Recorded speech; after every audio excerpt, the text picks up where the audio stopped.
Everybody ready? Okay. Good evening, ladies and gentlemen. The date is June 8th, 2020. The time is now 6 p.m. We will call to order a public hearing on the City of Havre de Grace fiscal year 2021 budget. The purpose of this session is to allow for the council to receive public comment from the citizens concerning the proposed budget for the fiscal year beginning July 1, 2020 through June 30th, 2021. Please note, residents may attend the hearing in person. The city will take all necessary and required safety precautions to address COVID-19 concerns. As such, only one resident will be allowed to enter the council chambers at a time to ask questions or provide for comments. Any questions or comments submitted to the city in writing in advance of the meeting will be read into the record by the mayor or the council president.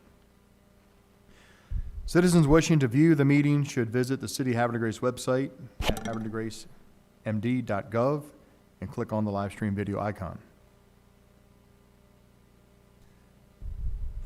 At this time, I will call the roll call of attending council members. Council President Glenn. Here. Councilmember Zinner. Here. Councilmember Martin. Councilmember Robertson. Here. Councilmember Ringsager. Here. Councilmember Boyer. Here. Mr. Mayor, Councilmember Martin sends his regrets. He's unable to attend tonight, still recovering, but he did send me his comments, which I'll address at the comment session. Thank you very much, Council President. Again, we are still wishing our colleague, Councilmember Martin, well wishes as he recovers from his pneumonia. He's hoping to be back in July. Next doctor's visit is June the 25th, and he's open for thumbs up and a green light, so. Good, good. I'm glad he's here and doing better. Thank you, Council President. So we will roll into the public hearing on Ordinance 1035, which is the proposed budget for fiscal year 21. I will read the header into the record. Ordinance 1035, an ordinance by the Mayor and City Council of Havre de Grace by the authority of Article 11E of the annotated Constitution, the Maryland Constitution, the local government article of the annotated Code of Maryland, and Section 37 of the Havre de Grace City Charter for the purpose of establishing the city budget for fiscal year 2021 by designating the annual projection of anticipated revenues and proposed authorized expenses for the City of Havre de Grace for fiscal year 2021. At this moment, are there any citizens outside City Hall that wish to come into the council chamber to address the council? I was just informed that there are no one's waiting to comment. Okay. At this moment, we will switch over to any emails that the council has received. Council President, would you like to read into the record any emails? Yes, I would, Mr. Mayor. The first email I got was from Joe Kokerdorfer, and his email is as follows. Using the directions listed in the record as far as making comments at the 8 June 2020 public hearing on the subject, I offer the following. Most of these were sent to you, Mayor, Council President, Chief of Staff, in an email on 13 April 2020, but some more comments have been added. Please read this email into the record. I would certainly prefer to be present in person, but the virus situation has thrown up a roadblock. I believe the city should go ahead with the budget as proposed, but that the funding of certain items should be put on hold until the actual financial hit on the projected revenue can be defined.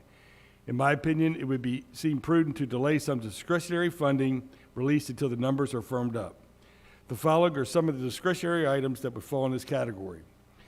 Volunteer organizations are budgeted at about $783,000 to include civics groups and museums at $277,000, emergency services at $506,000, capital equipment, partial list is budgeted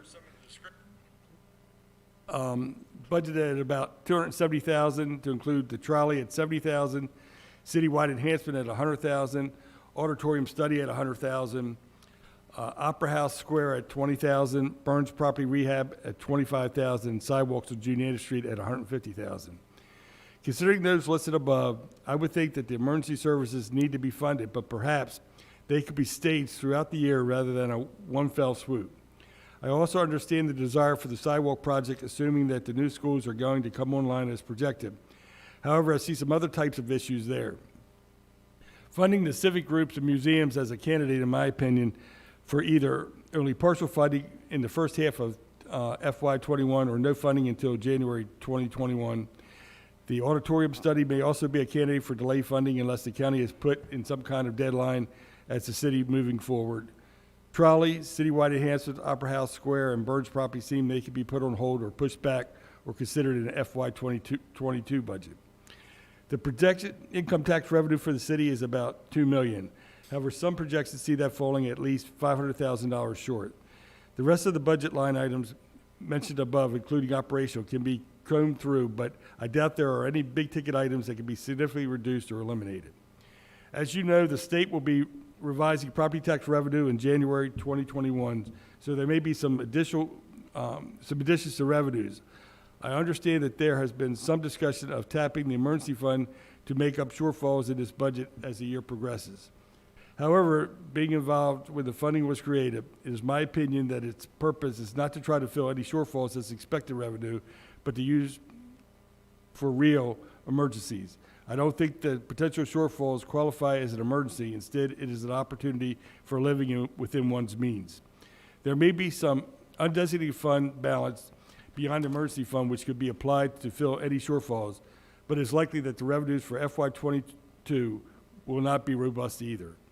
I'm sure that all of you have been thinking about this challenge and how it can be met and how lemonade can be made from the present lemon situation. Best wishes for a solid FY21, Joe Kokerdorfer. So that has been read into the record. In addition, I had a phone call today with Dave Martin, and he too feels that the budget should go forward, but he recognizes that given the situation, given COVID-19, that we're going to need to revisit the budget probably in the fall timeframe. One of the things he said was there's many events that have not been able to be held, and that maybe there's some costs that weren't incurred that could be distributed elsewhere. In addition, because of COVID-19, it's likely that the highway user funds will not come in as expected because people just aren't traveling. So he felt like that revisiting the budget, which any council would do, given the situation, is a prudent thing to do in probably the fall time frame. So he's putting that on the radar screen for council. And besides Mr. Kokerdorfer and Dave Martin, that's the only two emails that I received. Thank you very much, Council President. Well, if we have no more further comments that were received by the council or administration, and we have no citizens outside waiting to address the council, ask questions, I will now open up the floor to any council members that may have any questions. Councilmember Robertson. Mr. Mayor, I don't have a question. I think, George and Patrick and Steve have done a really good job of addressing what few questions that we've had. But to Mr. Kokendorfer's comments, I do just want to mention that, I understand where he's coming from and I can appreciate much of what he's saying. However, I feel that with the volunteer organizations in particular, it would be kind of tough to cut the funding that they usually rely on in a typical year for their operations in a year where they've undoubtedly lost some revenue from visitors. So I would be hesitant for that. I don't disagree that, the improvements that were mentioned with the Burns property and maybe some of the sidewalks and even the trolley could probably be pushed back. I wouldn't recommend taking that out of the budget for now. I would leave that with the administration and the executive's discretion as to whether or not those projects would be feasible to move forward. So just to recap, I don't think we should take funding away from the volunteer organizations at this time, and I also don't think that we should remove from the budget the additional improvements. Thank you very much for your comments, Councilmember Robertson. Any other council member have a comment? Council President. Councilmember Robertson, I tend to agree, but given that Mr. Kokendorfer said go ahead with the budget as proposed, I think all he's saying is as we get additional information, we need to take a hard look at those organizations. And I think it's been my thought from day one is as we get additional information, any good council can needs that supporting documentation to make an informed decision. And I feel confident that as we move forward and we get to the fall timeframe, that we'll be better postured to make better decisions and come up with creative ways to make sure there's, I mean, our goal is to make sure no adverse impact to anyone. And that's that's been my goal from day one. And I'm going to do my best to make sure that nobody's adversely affected because of COVID-19. Because like you said, everybody, from small businesses to restaurants to our volunteer organizations, they've all been affected. So that's all I have. Thank you, Council President. Any further questions or comments from the council? Mr. Doherty, Mr. Seipold, anything? No, sir. Just one item, since it became up as a topic of conversation regarding the volunteer organizations. I just want to remind council that the larger ones are paid on a quarterly basis, not all up front. So there's plenty of opportunity to monitor the situation as the year goes. And that would be the only comment. Good point. Thank you. Good point, Mr. Doherty. Thank you.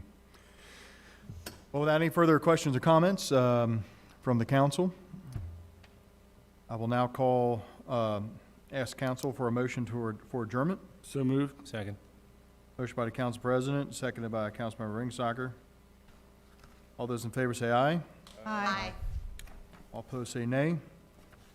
Motion to adjourn carries 5-0 in the affirmative. The time is now 6:13. Thank you very much, council, and we'll see everybody next Monday at the council meeting at 7 p.m. Thank you.